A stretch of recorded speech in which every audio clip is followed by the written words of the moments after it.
Alright, so there's a handful of things that I wanted to say about the specific process of my painting.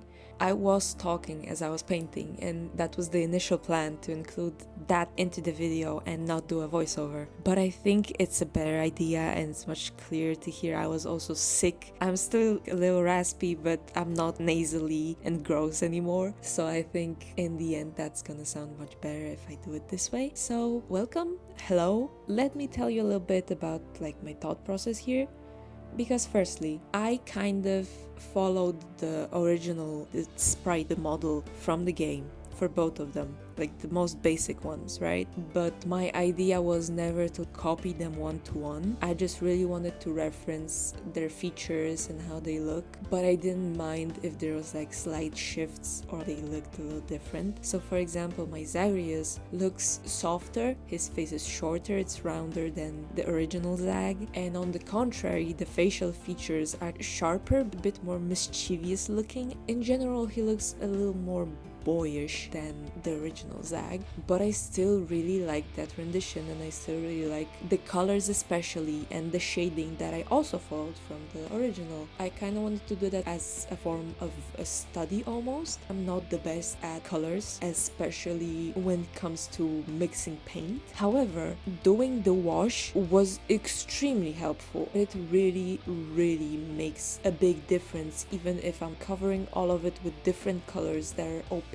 and completely different than the base one. Doing that wash changes your brain chemistry. I don't know what it is, but it helped me so much actually. And I was talking about it as I was doing it as well, that it also helps you to ground your color palette more. Even though I usually don't mix paints, or at least not as much, I still use much more colors than I used to, because I started to finish more pieces and render more on my iPad. Therefore, I learned much more about how colors complement each other, how much the shadow on the face should be vibrant or not. At least I have some speck of an idea of what I'm doing. So because of that, there's this very simple thing when you just pick a color and mix every other color that you choose for everything else with that one to make it a little tinted towards that red or pink or purple or whatever, and that makes your color palette more coherent no matter what colors you choose, and no matter how weirdly the colors look when you mix them initially. And following that logic, that's kind of how I mixed my paint this time, with undertone always in mind, and somehow that worked brilliantly. And even with the things like the hair on Zagreus, where the red was peeking through the strokes that I left from the brush with the dark brown paint of his hair, I would absolutely love to just leave that there, but it still gave me a much better idea of what I want to do on the hair and how I want to incorporate more of the reddish pinkish brown color that I achieved by layering the brown on the red. So maybe what I'm saying for some of you may sound completely obvious, but for somebody who not only has extreme issues with mixing paint for years and years and years, and I literally couldn't wrap my head around the idea of rendering 4 years ago. It's insane to me to know these things and kind of even being aware how I can make it work again.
And the colors, I just love the colors, and somehow they look absolutely properly, but at the same time, if you compare them to the real deal, they're so different.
For a second, I also thought of including a butterfly, the purple, like, keepsake one that you get from Thanatos in the game.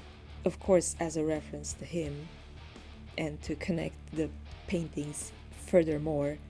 But I don't know, I thought that it would kind of like mess up the whole already kind of cramped picture that is in this square frame. So I thought I'd better just leave some room to breathe. But I think the butterfly is really cool just in general, because I believe in Greek the word butterfly can also mean life or a soul, so it's like a passing of soul or a passing of life, and especially with the purple color, it signifies death.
As much as it was extremely scary to do the lines with paintbrush, and I absolutely planned to do it with a paint marker, I'm really happy I didn't. And I knew that I was gonna be more happy with it if I do it with a paintbrush. Maybe I was being just overly ambitious. Maybe some of you will say that it should have been more clean, but that's what I love about Hades' art style, is the fact that it's so expressive and so unperfect in a way, but at the same time it reads so well and you just can't take your eyes off of it. And if you try to replicate it, you can't do it that easily at all.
Honestly, especially Thanatos, is a real trust the process. His face is much longer, the nose part is much longer than it is on the original Tan. Same with his eyes, they look much more angry, even though I didn't intend for them to look this way. So if you're getting to the part of the video when I'm drawing Thanatos and it's not looking good, please bear with it, because it's gonna look good in the end.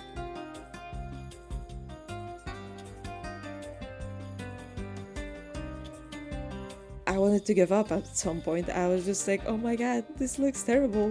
This is not gonna go well. But I just kept pushing because I told myself, trust the process. Like, there's no other way than to fail or just keep going until you're not failing. So I guess that's the lesson for today. Honestly, that's kind of a slay attitude if I do say so myself. Because all you can do in life is, if you fail, you can stay failed or keep failing and eventually succeed. So I guess that's what happened here. And I'm really happy I persisted. And I'm really happy with the end result. The eyes that I did on Thanatos are shifted to the left because Zag is looking to the right, so Thanatos is looking to the left. So they're kind of like looking in each other's direction, also very intentionally. I intended to include an earring with a gem that would be like Zag's green eye, but I abandoned that idea as I was doing everything else and kind of panicking amidst all of that. Not to mention that originally Tan doesn't have that earring, but for some reason a lot of people draw it in fan art. That's what I've noticed. So for a second I thought that he does. So I just decided to keep it how it is.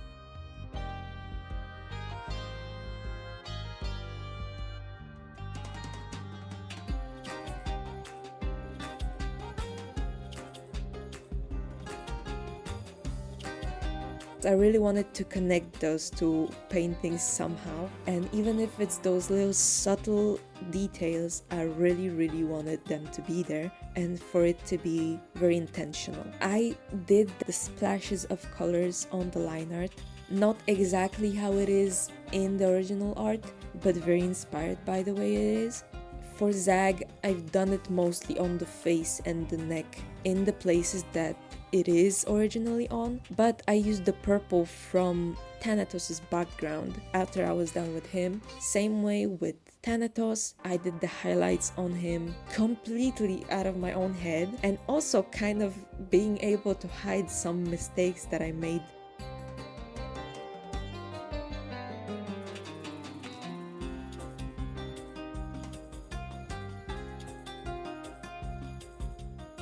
I think last reference that I have between the two is that I kind of bumped up Thanatos' eye color, because in the game it's this like pale, kind of a little muddy yellow, but I really wanted the eyes to pop, and I even added a little more orange to the top of the eyes so they can kind of resemble the wreath, the laurel that Zagreus has on his head. I really wanted to connect that fiery part that connects them two. It's also a really fun thing in the lore that they're kind of like intently connected to each other from the very beginning, because Zagreus is the one that bleeds red, like the god of blood, some say, some theorize, I think. I don't know if it's ever said officially, but that's what he's theorized to be. What is blood other than life? And Thanatos is the death. So they're kind of like two sides of the same coin, so they're connected from the very beginning,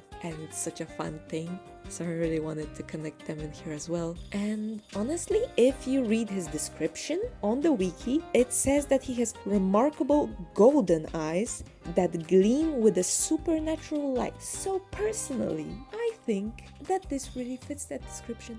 I don't know. Also, as much as I love painting these profile pictures of characters, when it's just the square and their face, the portrait of them, I kind of wish I could include at least some of their shoulder pieces. Zag has this dog skull spine thing, and Thanatos has a really cool reference to how he was portrayed a lot in the Greek mythology, which is as almost Cupid looking young guy with wings. The wings are kind of included in that shoulder piece, because Hypnos also has those, and they're famously twins, and they were often portrayed together as quite similar. And it is also referenced in a card in Hades 2, and there he has a whole shebang. He has the upside down torch that he was also always portrayed with, that was meant to symbolize the extinguishing of life, and also a sword that was of course implied to be like for taking the lives. Not to mention, in the game he used to have long, beautiful hair, but he just cut it because of practical reasons, and that's why he has this straight, almost sword-like cut. It's just really fun and edgy when you think about it.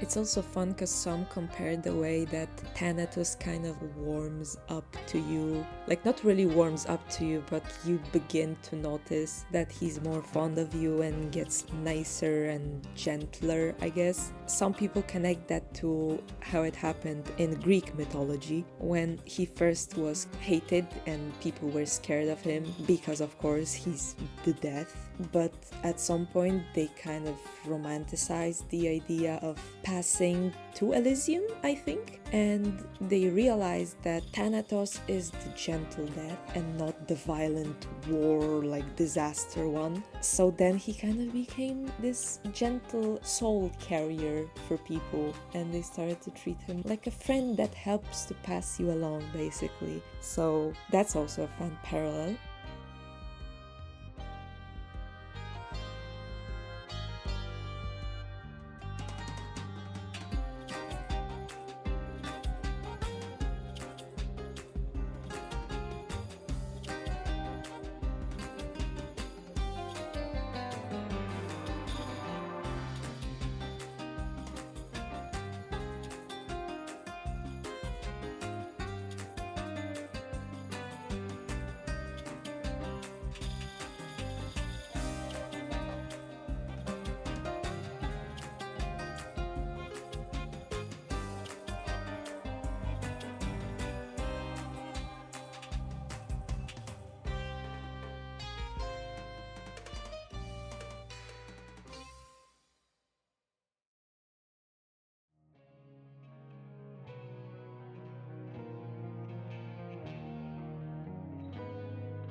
Since I talked so much about references of Thanatos from the game to the Greek mythological Thanatos, I think it's only fair I would do so for Zag. But unfortunately, I cannot do too much because Zag doesn't have that much of a story. There's one crazy lore, and that's about it, and it's completely different than what it is in the game. But just know that he was probably chosen as a main character because there's not that much to go off of. He's a little mysterious, and that makes him a great protagonist for writing a new story, and this way people also associate Zagreus with the game immediately, or just don't know who you're talking about.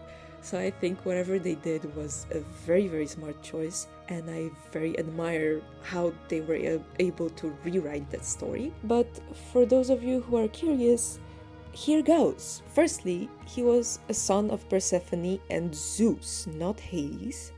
Secondly, he was hunted by the Titans when he was just a baby, so he had to run away and even change forms from Zeus through Kronos, through various animals, until he was caught and devoured. Here's the best part.